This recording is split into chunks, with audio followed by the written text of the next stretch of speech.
Hey, creatives. Okay, listen. A lot of people think they can't write well, and I mean can't. And if you think that way, it's probably true, but not for the reasons you think. You know, I'm Dr. Helene, your writing life coach, and that means I'm here to help you access your unique voice, overcome your challenges, and create real content that transforms your income potential. Why? Because God gave you a vision and you need to build it. So let's get you together. I want to break down and debunk the reasons you probably think you can't write well. And if you're one of the people who feel that way, I'm going to help you understand some truths about writing that you need to consider to change your mindset. The most important thing and the main takeaway that I want to share is this. What I've discovered in more than 20 years of teaching English is that people don't think they can write well because they don't know how to separate their message from the tools they use to convey the message. Ooh, wait for it. You think you can't write because you don't know the difference between a subject and a predicate. Yes, you do. Or maybe you don't know when to use a semicolon. Ugh. Or maybe you think you can't write because your thoughts get disorganized on the page, or because your sentences always have those brightly colored squiggles underneath a lot of your words.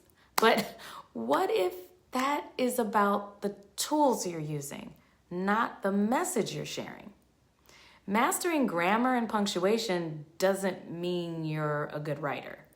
And becoming a better writer is not really about writing at all. Did you hear that? It's the sound of the shackles cracking off your writing life. Okay? If you think you can't write well, think about this. If a person wants to learn to be a chef, they're not going to give up because they haven't mastered the whisk. They don't think, I can't be a good chef because I can't hold the whisk at the right angle, or whatever. They decide they're going to be a chef, and therefore they're going to practice with the whisk until they get the results they want, or they're going to figure out another tool that works for them, and that's going to achieve the same kind of results. And that's a lot like how language works. It's your mindset that creates that motivation, but you have to separate your value from the value of the tools that you're using. Did you know that the confidence you feel about writing is connected to what you were taught to value in your writing? If you went to an American public school, you took English classes, right? And those were all about reading and writing. And if you went to college, then you probably took classes that were called composition, which were also about reading and writing well, right? For a lot of people, that training was kind of painful because it put value on criteria that maybe didn't match your particular way of communicating, or that left you feeling a little judged, and maybe made you feel like you weren't good as a writer, or you weren't a good writer. In fact, a lot of you were probably convinced that you were a good or a bad writer based solely on how well you did on those assignments, or based on how good you are with grammar or something like that. And if you didn't do well, that was probably pretty distressing because you took those classes thinking they would teach you how to write well. Well, I need to balance those expectations a little, and I'm going to help free you up a little bit more. No one can teach you how to write well. Wait, what? Yep, I said it, and here's why an English professor would say such a blasphemous thing. We're not teaching you how to write in our classes. We're teaching you how to use tools for writing that will give you options for writing well in specific circumstances. So writing well, it's really subjective, and it's dependent on several things.